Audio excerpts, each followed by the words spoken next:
This channel does not promote any violent, harmful, or illegal activities. All content provided by this channel is meant for an educational purpose only.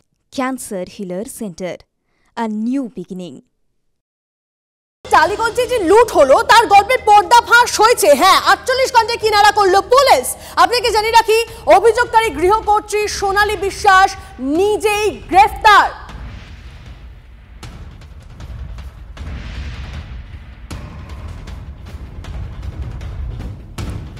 কিন্তু দমদম এবং Beadon স্ট্রিটে সেখানে কিন্তু খুনের এখন অবধি কোনো কিনারা হয়নি। আমাদের সঙ্গে আমাদের প্রতিনিধিরা যারা রয়েছেন এই মুহূর্তে সোমা, সুমন এবং রঞ্জিত। প্রথমে সুমনের সঙ্গে কথা বলি। এবং সুমন, তোমার থেকে যে বিষয়টা জানতে চাইবো, গৃহকর্ত্রী অর্থাৎ যে অভিযোগ করলো সেই গ্রেফতার হয়ে গেল, নেপথ্যের রহস্যটা কি? এই ধরনের প্ল্যান কেন করেছিল সে? তনিষ্ঠা, এই গল্প যে কোনো ক্রাইম থ্রিলারের গল্পকে হার মানাবে বলা চলে। সিনেমার স্ক্রিপ্ট একেবারে। এই গৃহকর্ত্রী সোনালী বিশ্বাস, তিনি আসলে এই যে যারকে নিয়ে কথা হচ্ছে, যার ছেলের বিয়ে ছিল, তার দ্বিতীয় পক্ষের স্ত্রী। তার প্রথম পক্ষের স্ত্রীর একজন ছেলে রয়েছে, তার নাম দেবজ্যোতি। দেবজ্যোতির বিয়ে ছিল 1 মাসের মধ্যে, এবং তার জন্য বাড়িতে বেশ কিছু সোনার গয়না এনে রাখা ছিল। সেই সোনার গয়না নিজের হাতে নেওয়ার জন্য বহুদিন ধরেই এইরকম একটা গল্প বানান সোনালী বিশ্বাস, এবং তারপর তার আত্মীয় রাজা নাগের সঙ্গে সলা পরামর্শ করে আস্তে আস্তে সেই সোনার গয়নাগুলোকে বাজারে বিক্রি করে দেন, সাইফোন করে দেন।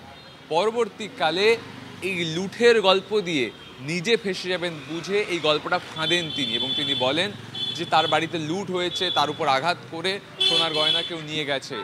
পুলিশ কিন্তু প্রথমেই সন্দেহ করে অভিযোগকারী সোনালী বিশ্বাসকে, এবং তার বয়ান নেওয়ার সময় বিস্তর অসঙ্গতি পায়। তার সঙ্গে রাজার নাগের বয়ান মেলে না।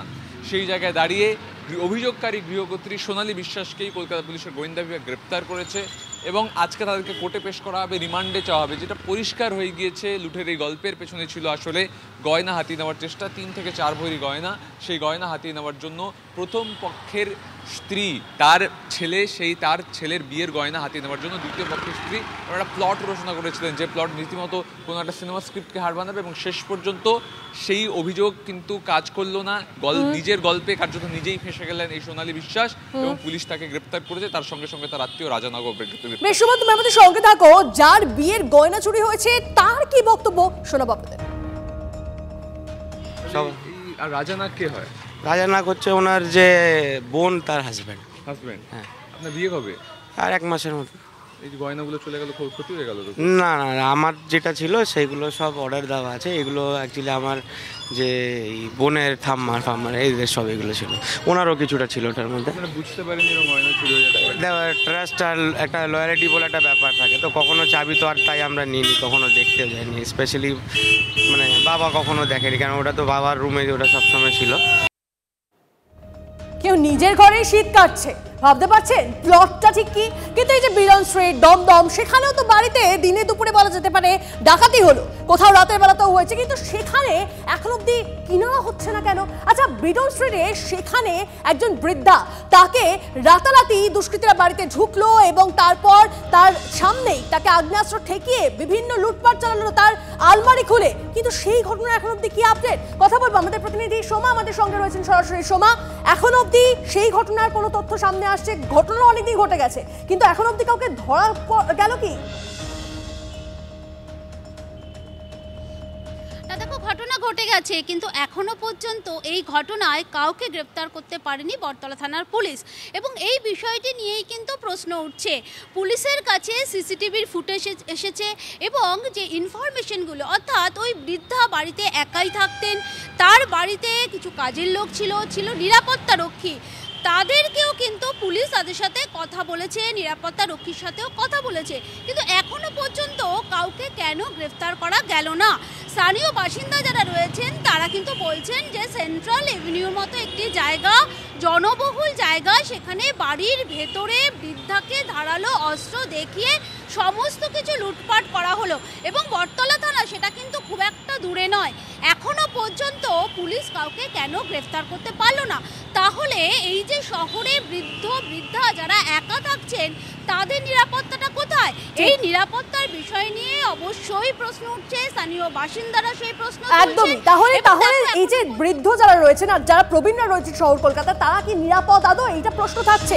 দমদমে সেখানেও তো এই ধরনের ঘটনাই ঘটে। রঞ্জিত আমাদের প্রতিনিধি আমাদের সঙ্গে রয়েছেন। রঞ্জিত, সেখানে তো নিরাপত্তাহীনতায় ভুগছেন প্রবীণ দম্পতি, তাহলে এই যে পরিস্থিতি তৈরি হয়েছে শহর কলকাতায়, সকলকে নিরাপত্তাহীনতায় ভুগতে হচ্ছে কারণ বাড়িতে ঢুকে ডাকাতি হচ্ছে।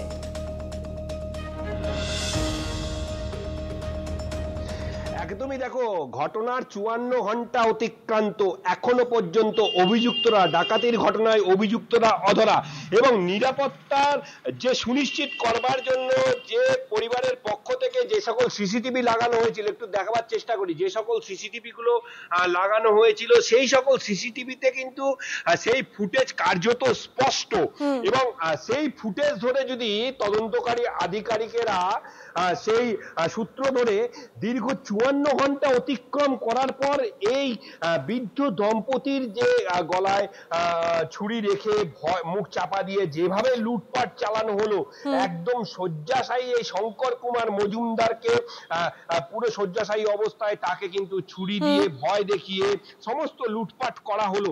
সেই ঘটনায় লুটপাট হলো, এতটা শোভা অতিক্রম হয়ে গেল, কিন্তু এখন অবধি পুলিশের হাতে কেউ আসছে না। আইন শৃঙ্খলার এই পরিস্থিতি কেন? প্রশ্ন থাকছে, প্রশ্ন সাধারণ মানুষেরও, কারণ সাধারণ মানুষের কথা আমরা আপনাদের সামনে তুলে ধরি। দেখুন ব্রিডন স্ট্রিটে যারা স্থানীয়রা রয়েছে তারা কতটা ভীত সন্ত্রস্ত, শুনুন। থাকলে তো লোকে সুযোগ নেবেই, কাউকে রাখতে হবে। ছেলে মেয়ে যদি বিদেশে থাকে, বাইরে থাকে, তা বাপ মার দায়িত্বটা কে নেবে? সরকার তো নেবে না, সেটার জন্য তো কোনো লোক রাখতে হবে, ভরসাবান লোককে রাখতে হবে। সে যদি না রাখে তো এইরকমই হবে। নিজেদের ভেতরে হচ্ছে কি বাইরের লোক করছে, যারা ওখানে বাসিন্দা তারা করাচ্ছে কিনা কি করে আমরা জানবো? তাদের ভেতরে লোক করছে কিনা, যারা থাকে এখানে দিনের পর দিন এখানে থাকে, তারা করছে কিনা সেটা দেখুন।